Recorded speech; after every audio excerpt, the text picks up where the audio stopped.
was Maggie, yes? Well, hello, Facebook family.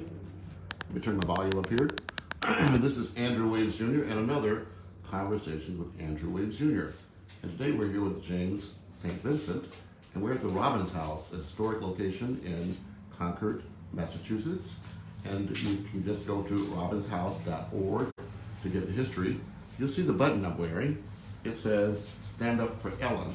And pretty soon we'll find out who Ellen is. But right now, I'm going to shift this around, and we're going to get an introduction from James St. Vincent. Hey there. So welcome to the Robbins House. We need your auditorium voice. Oh, yeah. So welcome to the Robbins House. It has been moved from its original location, which was the Great Meadows, May 21st, 2011, and has remained so here on National Park property ever since. The lineage of the family, and if you could come with me. Certainly.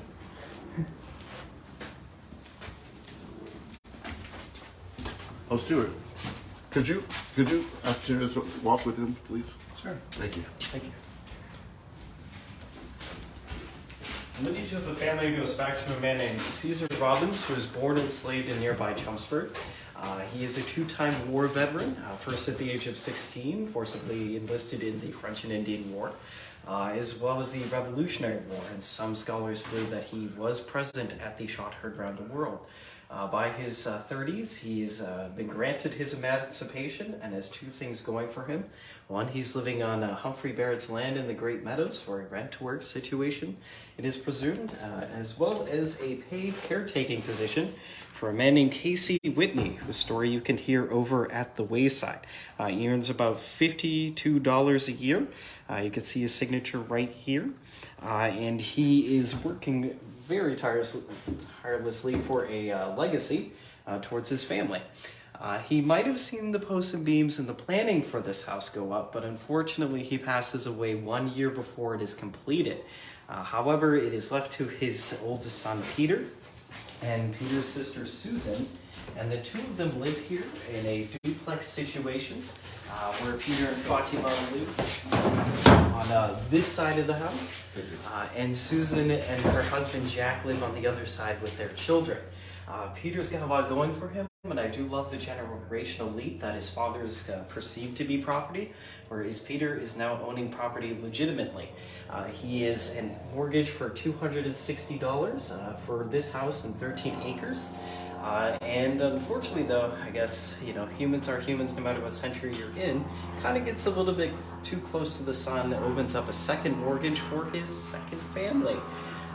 He unfortunately has an affair with his wife Fatima's cousin Elmira and has 13 kids with her. Okay. So it's pretty hard, I guess, to hide those 13 kids, and I don't think Fatima is that gullible. Things change and yet they don't, I guess. And eventually, when it is no longer perceived to be a felony to commit adultery, she is granted a nice divorce settlement in 1837. Unfortunately, we don't have we have the deed to the Humphrey Barrett to Mr. Peter Robbins, but we don't have the divorce decree. We believe she waited that long, perhaps because he was providing income and all the strength to her. She ends up in Concord for the rest of her lives, working as a domestic servant and boarding in rooms with the help of Concord overseers of the poor. Unfortunately, Peter ends up dying of tuberculosis, and we found some stray information about some of his children. Some of his children, I believe his daughters, end up living in Boston, unfortunately in the red light district. Fatima sells her portion of the house to her cousin Peter Hutchinson, who lives here with his wife from Scandinavia, Nancy Dogger, and their 6 kids, which ends up being 5, unfortunately, due to the fact that one of them ends up dying young. He is a very popular figure here in Concord, pretty close to Henry David Thoreau, and the two of them are absolute nature geeks, and you can review a lot of Thoreau's journals, which mention their love of nature.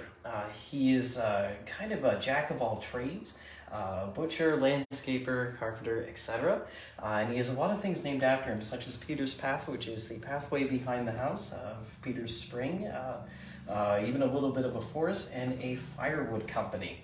Unfortunately, because he's paid in kind, which means, if he's doing a butchering job, he's getting the pig's head, etc., etc., he's kind of in an unfortunate position with the mortgage company as well as the Middlesex Railroad. They want to put the railroad on his land. The two of them vice him out of his home, him and his family, unfortunately. And this house is then, I believe, sold to a landlord. Don't quote me on it. And we do know that the next inhabitants are a Irish couple who have left their legacy on the ground in the painting of an Irish flag. We know that Peter is the last African-American resident, and he ends up living, I think, further down to downtown Concord. So let's head on the other side. Sure. Go ahead.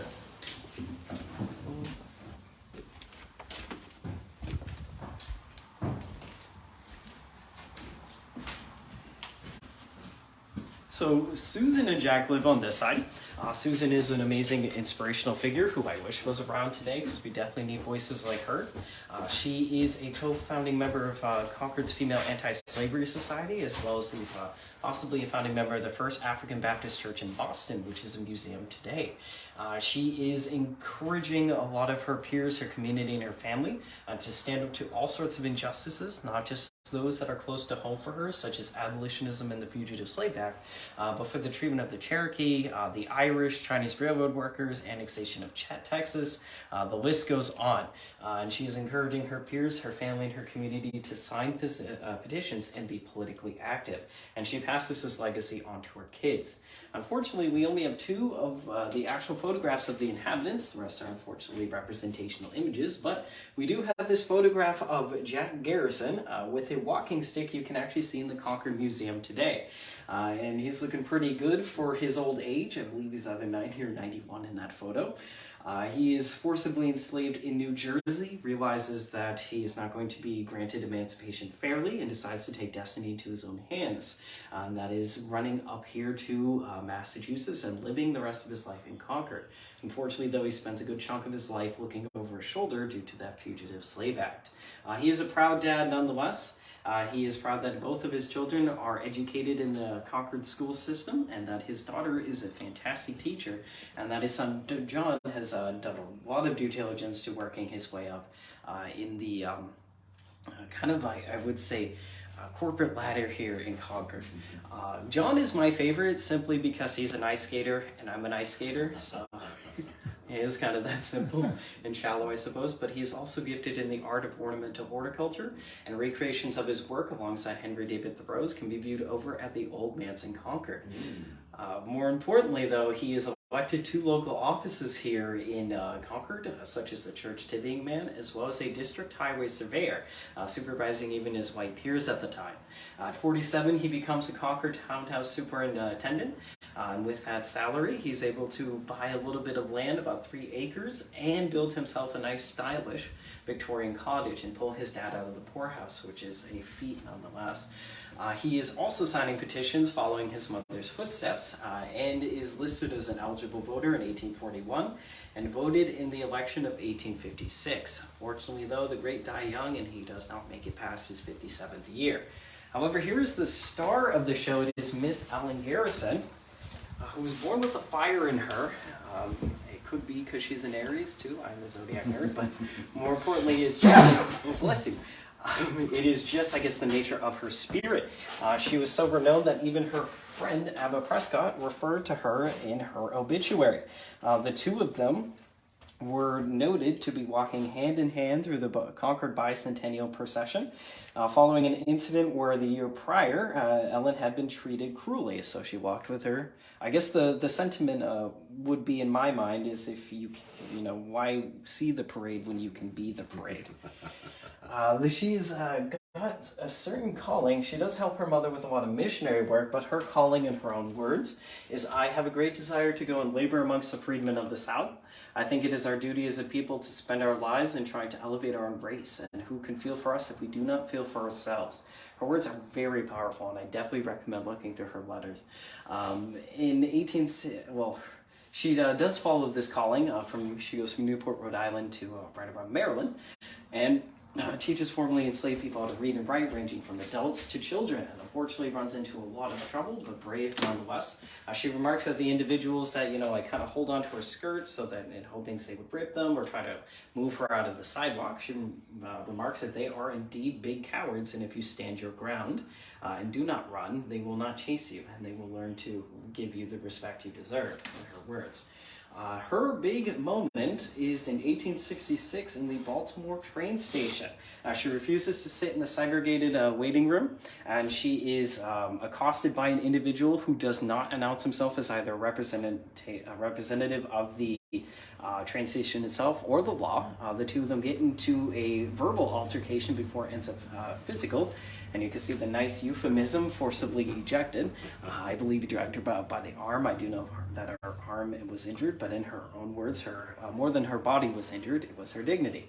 And I know the day after, she went back to the same train station, refused again, was told that, she would have someone, I guess, try and remove her. Didn't happen. Which kind of leads her to bringing this case to court. It is represented in the Maryland grand jury. She remarks of it in her journals and her letters. Well, not so much her journals, but her letters in July. I believe it is kind of late June, early July. She is looking forward to the result of it, but unfortunately, according to the grand jury, it was dismissed. And those of us who know American history can assume why if we read between the lines. Doesn't burn her out from her calling. She does what she loves and does best, and that is teaching. And she follows behind, not so much with the Kansas Exodusters, follows behind them. And after a decade in Kansas as a teacher, prairie farmer's wife and stepmother, either at the behest of her sister, who is Susan's namesake, or her own conclusions, given that she is coming down with consumption, she goes to California, and she lives in a cool kind of egalitarian commune in Pasadena, and remains there for the rest of her days. And she's actually buried in Altadena today, in Mountain View Cemetery, and as of Juneteenth of 2020, we finally put her headstone in, so if you're there, make sure you say hi. Well, before you go further, let me... Oh, go ahead. Okay.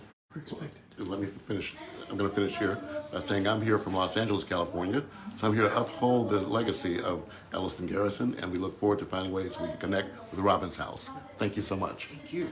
Yes. I gotta just... Yeah. Thank you very much.